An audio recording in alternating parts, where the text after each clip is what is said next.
Fred Urquhart spent a lifetime unraveling the secrets of the monarch butterfly.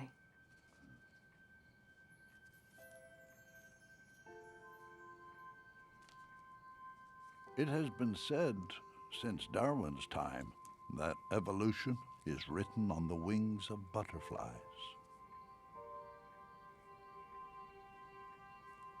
My destiny was written on the wings of one.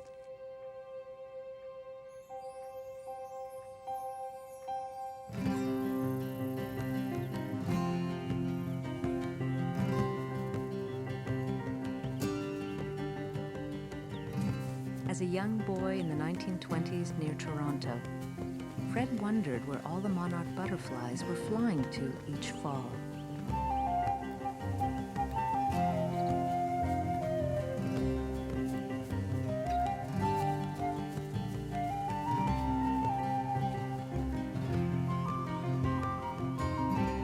He could never have dreamt that each year these monarchs join millions of others on an extraordinary journey south to a remote and distant hideaway.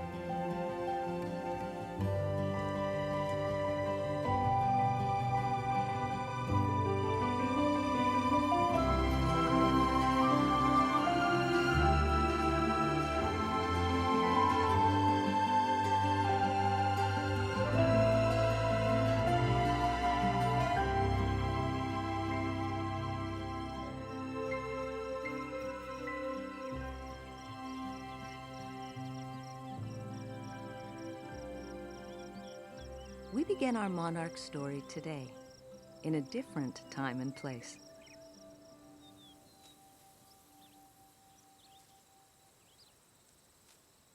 Every spring, monarch butterflies arrive here in the Texas Hill Country.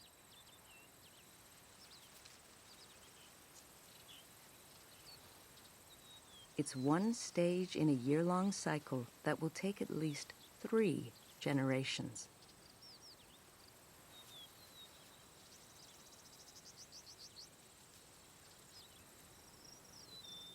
Each generation must survive through egg, caterpillar, chrysalis, and adult butterfly.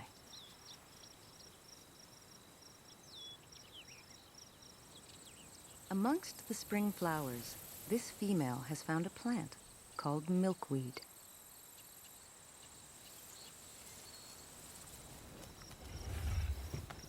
Most varieties contain some level of poison.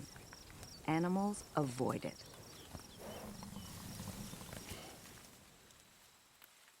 But it's the only plant monarchs lay their eggs on.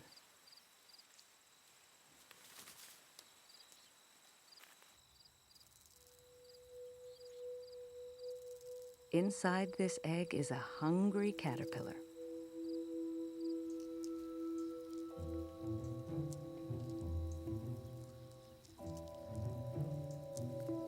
After hatching, it snacks on its egg casing. Then milkweed is all it ever eats.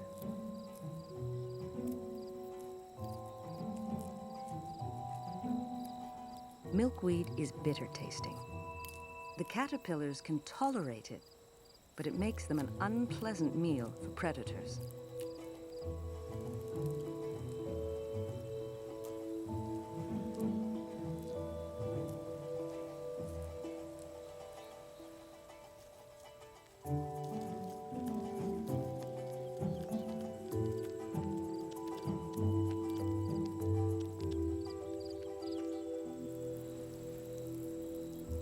Even with this milkweed protection, monarchs are still a major food source for birds and insects.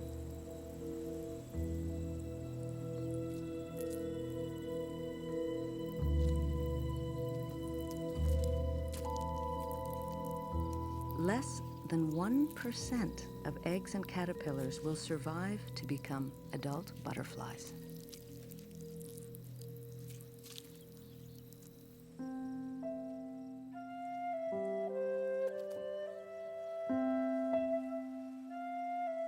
This is one of the lucky ones.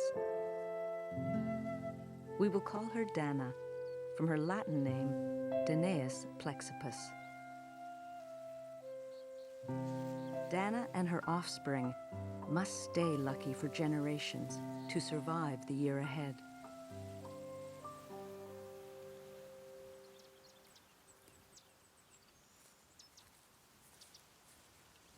By the 1940s, I had become a scientist, and finding where the monarchs went had become my quest. I had the idea that sticking tags on butterflies might work, but no one back then had ever tagged insects.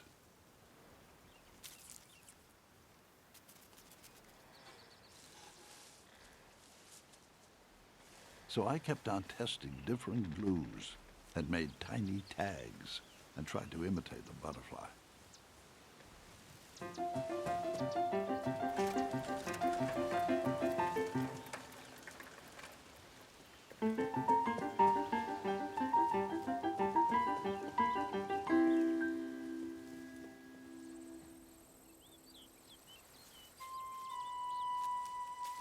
Back in Texas, Dana has mated. Now she must meet new challenges. As the season advances, the dry Texas heat slows the milkweed growth.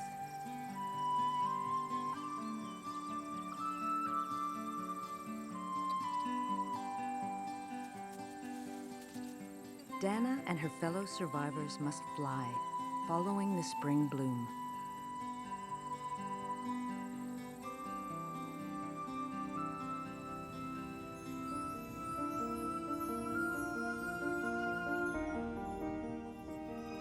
The southern monarchs surge north, laying eggs as they go.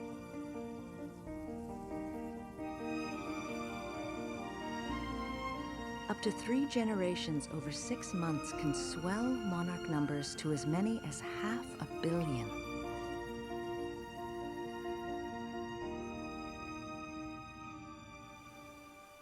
By the early 1950s, I had finally solved the tagging problem. The newly invented sticky labels being used on groceries were the answer. They were so darn difficult to pick off. We tested them on monarchs. They worked. Gave me a kiss goodbye.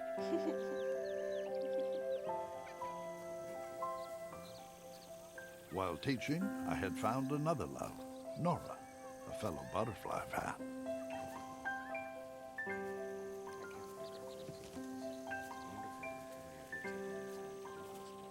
Our challenge now was to find a way to tag them all across their breeding grounds.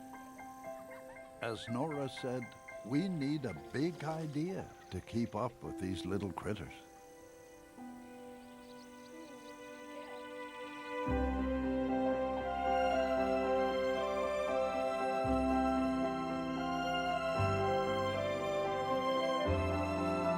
Dana is flying northeast from Texas.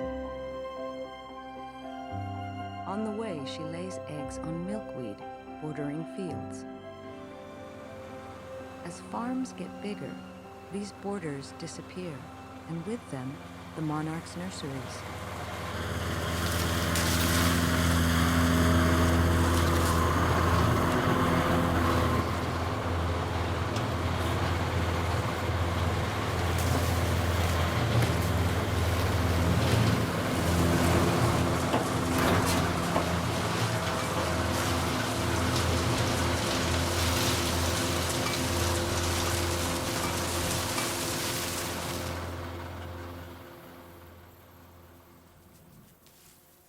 But Dana escapes and lives on until all her 300 or so eggs are laid.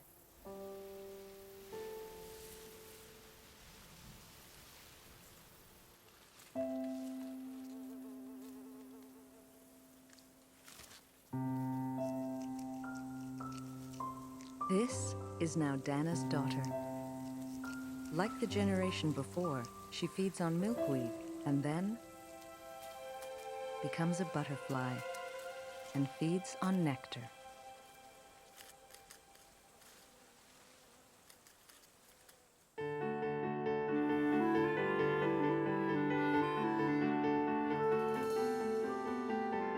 Nora and I had that big idea.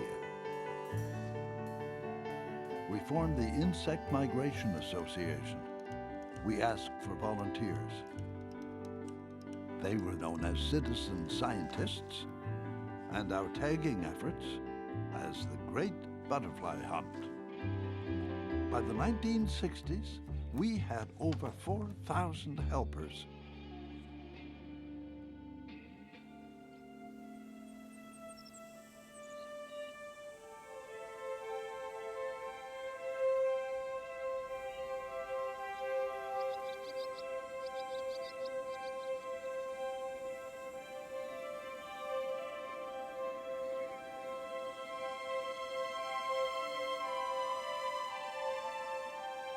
Dana's daughter finds a safe haven in the fields of an abandoned farm.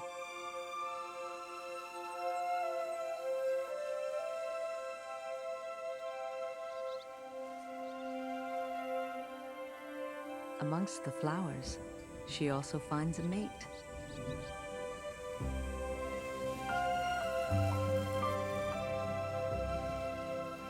Together, they will create the next generation of monarchs.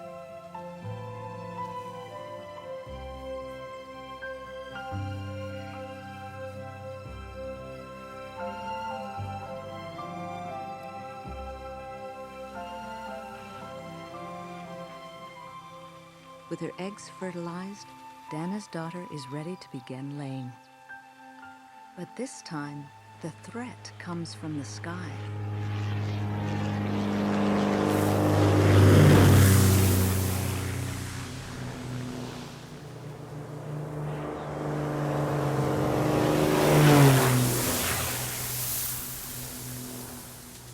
Startled by the crop duster, Dana's daughter must fly on until she finds milkweed. In a new Toronto suburb, she zeroes in on a garden. It's been planted especially to attract and feed butterflies.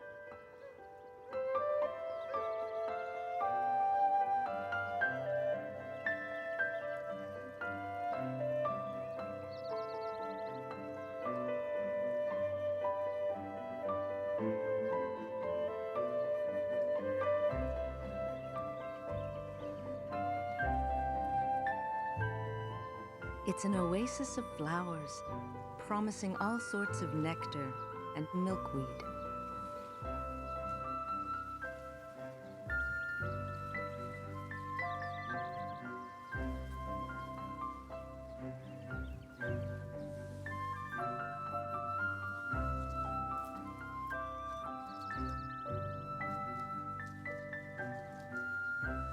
She will now lay her eggs. Eggs with a truly remarkable destiny.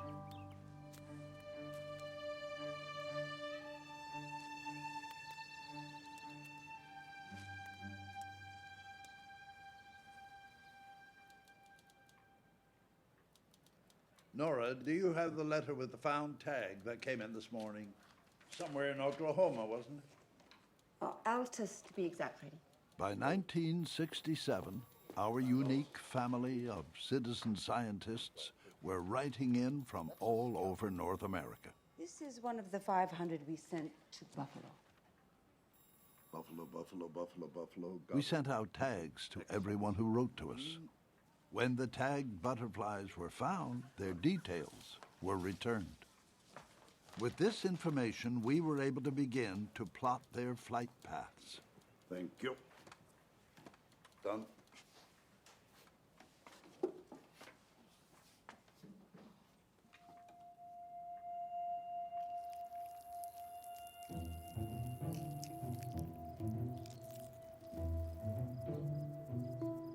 Emerging from this egg is Dana's granddaughter. Hatching in the butterfly garden, she is the third generation since the Texas meadows.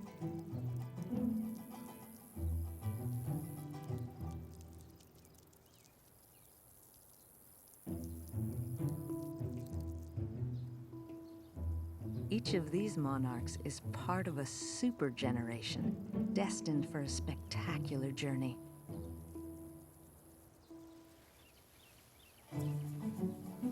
In 2 weeks, she will be 2,000 times larger.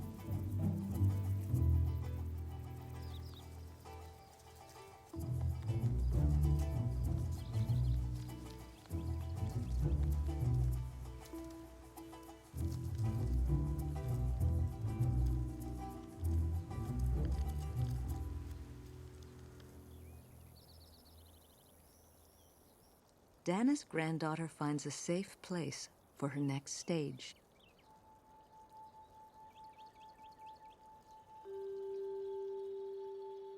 Like all monarch caterpillars, she has cells that can develop into an adult butterfly.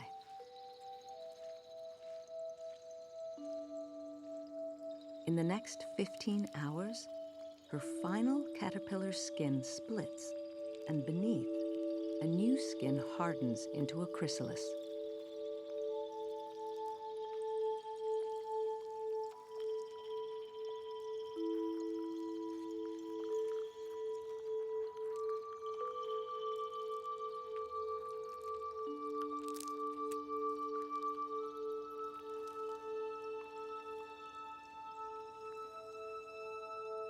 Inside, specialized cells nourish new tissue growth.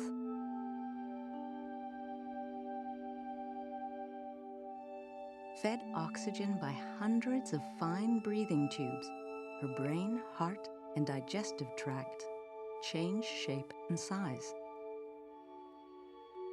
New powerful flight muscles develop and compound eyes form. Long legs and sturdy wings complete the transformation.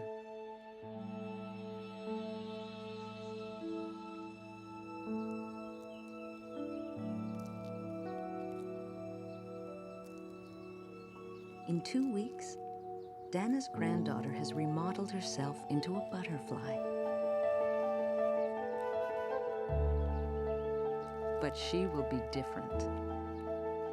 A super butterfly, destined to live 8 times longer and fly much farther than her mother and grandmother.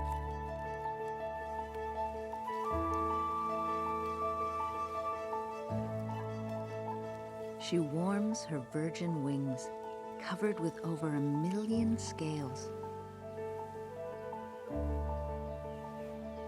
These wings will take her on a flight to a secret winter home.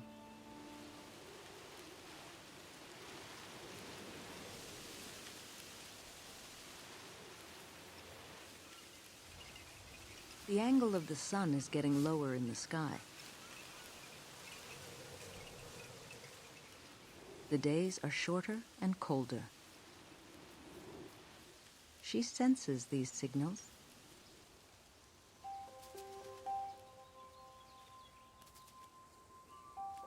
It's time to fly south.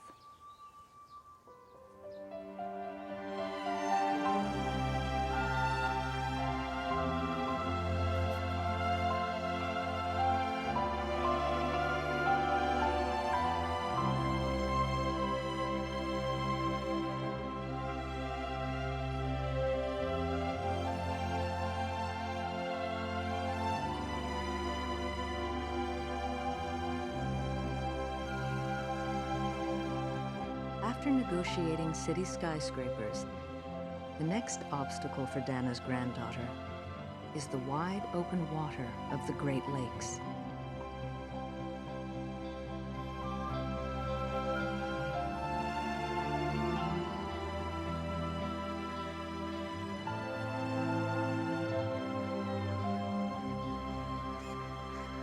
There will be many more challenges on her epic journey to a place she has never known.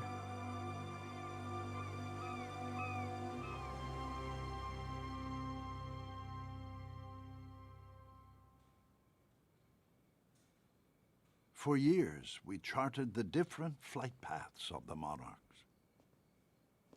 A curious pattern began to emerge. Most of these monarchs were flying southwest into Texas, but that would mean they were all gathering there unnoticed.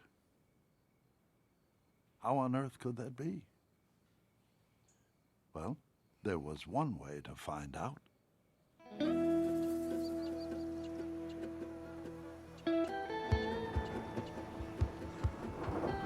We moved our research to Texas for the winter of 1970, and during every spare moment, Nora and I were on the road.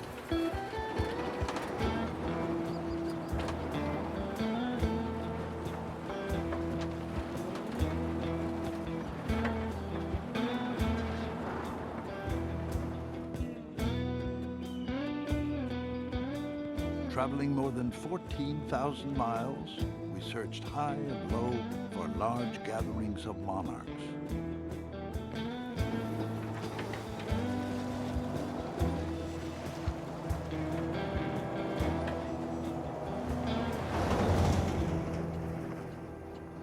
But it wasn't to be.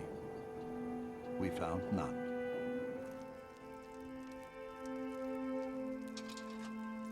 Despite spending 2 decades tagging with all those good people helping us, I still had no evidence of the missing monarchs. It was like a butterfly black hole.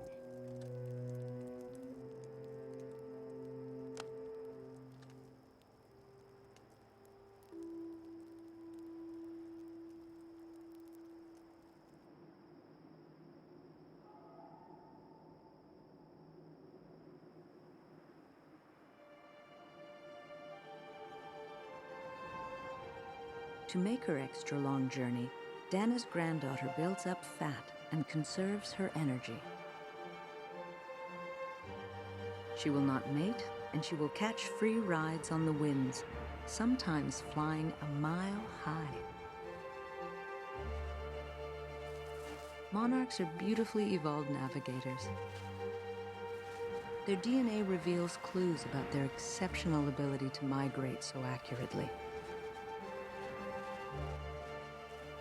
The multi-purpose antennae constantly track time and the position of the sun. They feed a stream of signals to her brain. Tiny hairs on her head gauge the wind. Her super-sensitive eyes see light waves and colors far beyond ours.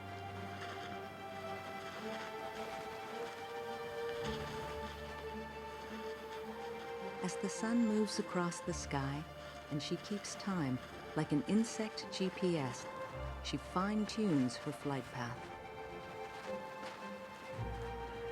She smells with her antennae, and she tastes with her feet, detecting the nectar she needs each night to refuel. These adaptations, and some we have yet to discover, make the monarch a master of migration.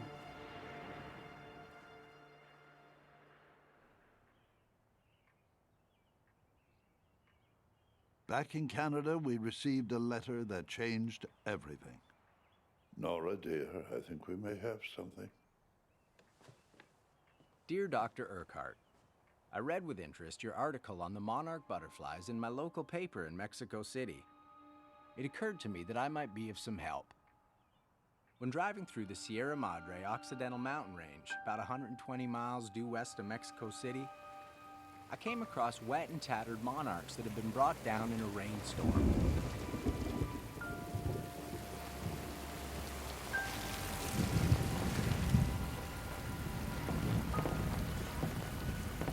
The letter was from Ken Brugger, an American inventor working in Mexico.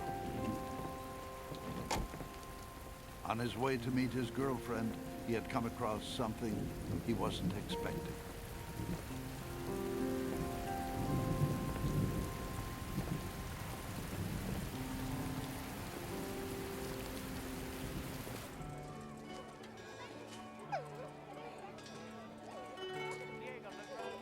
After this encounter, Ken responded to an article Nora had placed in a Mexican newspaper, asking for help.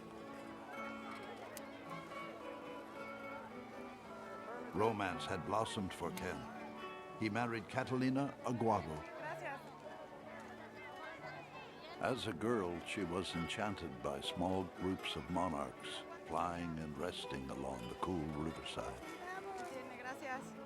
They were the ideal team, so we hired them. Catalina! There you go, love. Now we had 2 citizen scientists in Mexico. Watch your foot.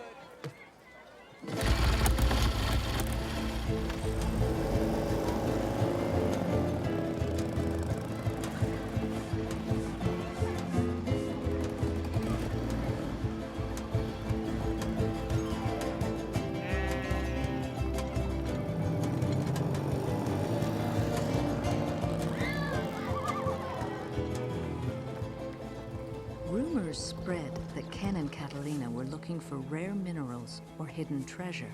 Hola. Buenos días. Buenos días. ¿Qué andan haciendo por acá? Catalina, we all good here? It's okay. Yeah. It's okay. Venimos buscando las mariposas monarcas. ¿Saben dónde viven? No. ¿No las han visto? No. ¿Tú? Para que luego me avisen si las ven, ¿ok? Bueno, ¿tú? Gracias.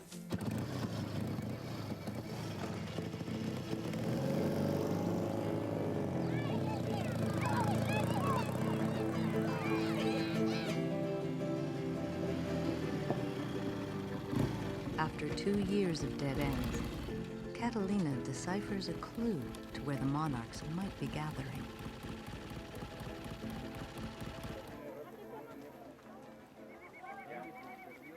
Early November is the Day of the Dead festival, El Día de los Muertos. It is the time to honor departed loved ones. In the states of Mexico and Michoacan, monarchs drift through the cemeteries. Folklore embraces them as the returning souls of children. For Catalina, her childhood memories take on a new significance. Did the flight of the butterflies point the way?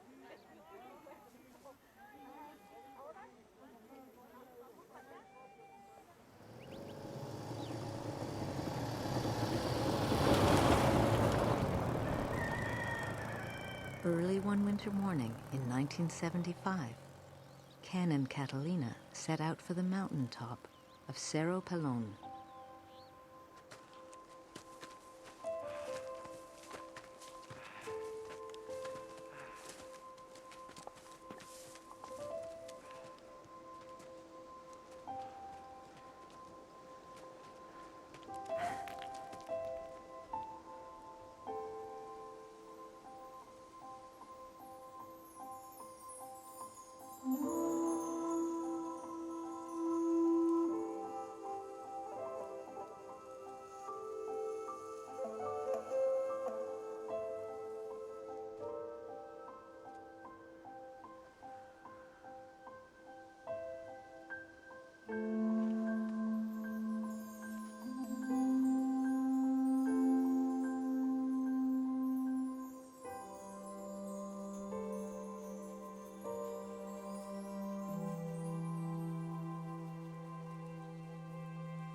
Freddie?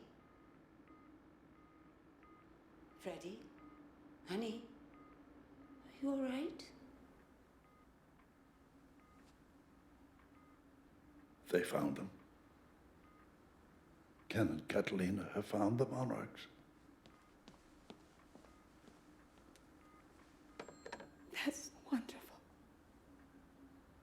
high up in the mountains. Millions of them.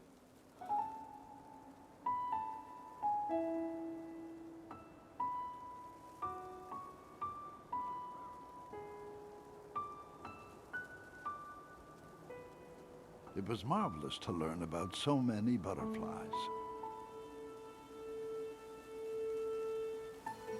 But I still had no proof that those millions had migrated from the north.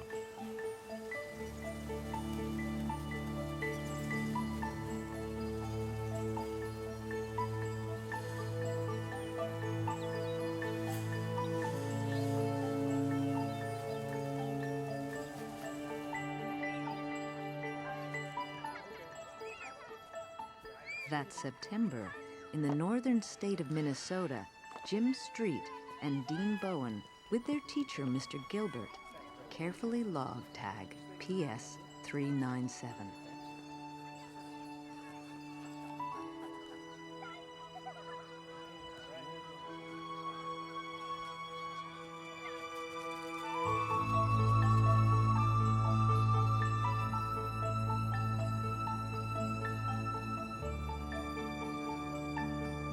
Every autumn, the super butterflies head south in the millions.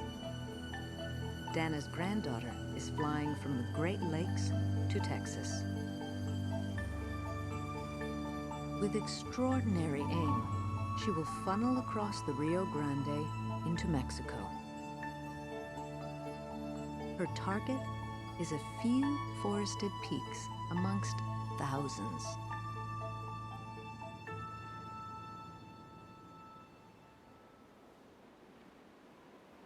When she arrives, this tiny creature will have completed one of the longest migrations on Earth. This is the mountainside that offered sanctuary to her great-grandmother exactly 1 year before. It is the perfect place. Far enough south for the sun's warmth, yet at 10,000 feet, it's cool in the evergreen forest, with just the right amount of moisture.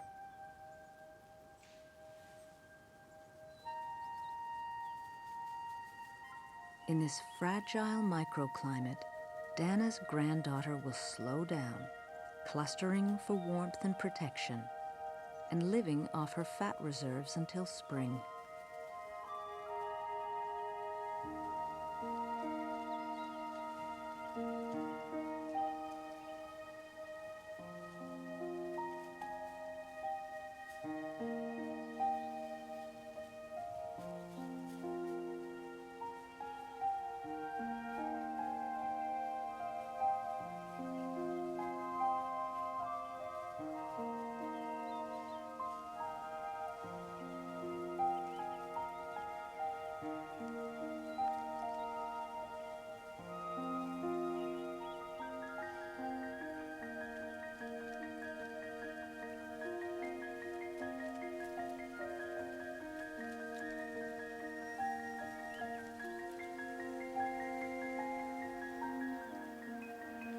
Yet even here, Dana's granddaughter will face challenges. Many of the trees have been cut down.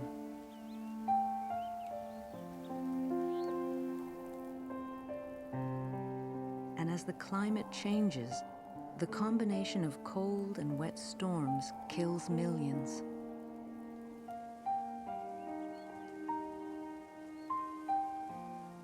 But for the survivors, it is a winter sanctuary.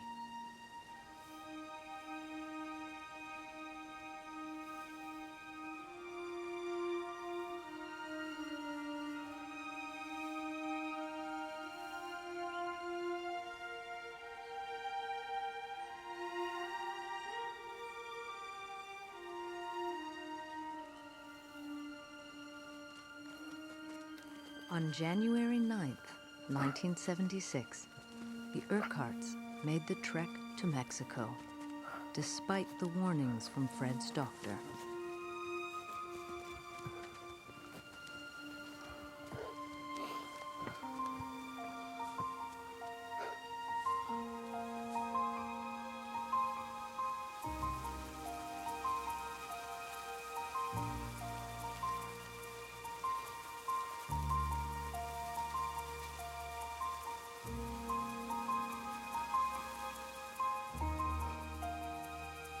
Who's above?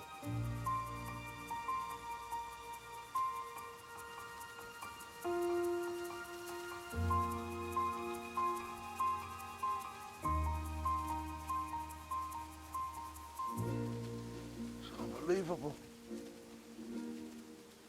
Unbelievable.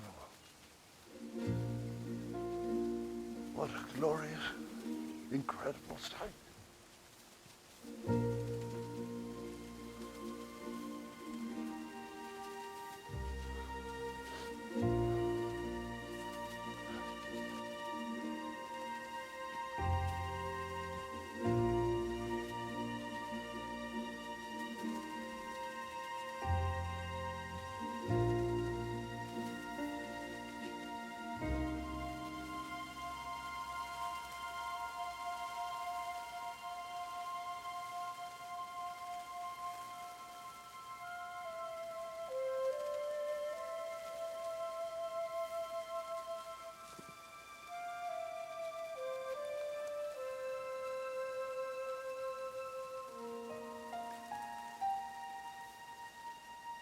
I could not believe what I was seeing.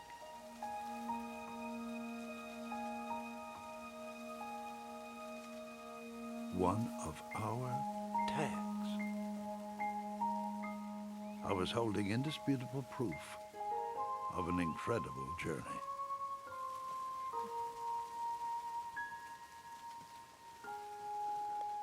One fragile, wind-tossed scrap of life symbolized both the marvel of the monarchs and the priceless rewards of finally resolving an age-old scientific mystery. For one truly magic moment, time stood still.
Those who survive the winter drink in the spring warmth. The longer days awaken the dormant urge to mate. Amongst the mating females is Dana's granddaughter. Now, it's time for her to make a final flight.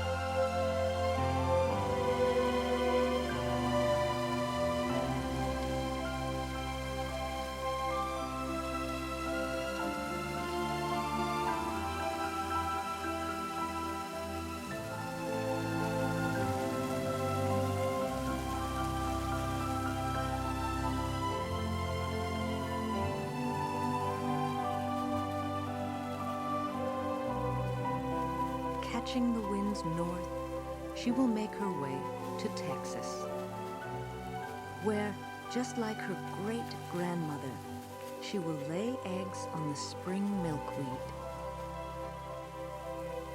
And, as it has for thousands of years, the monarch's remarkable annual cycle will begin again.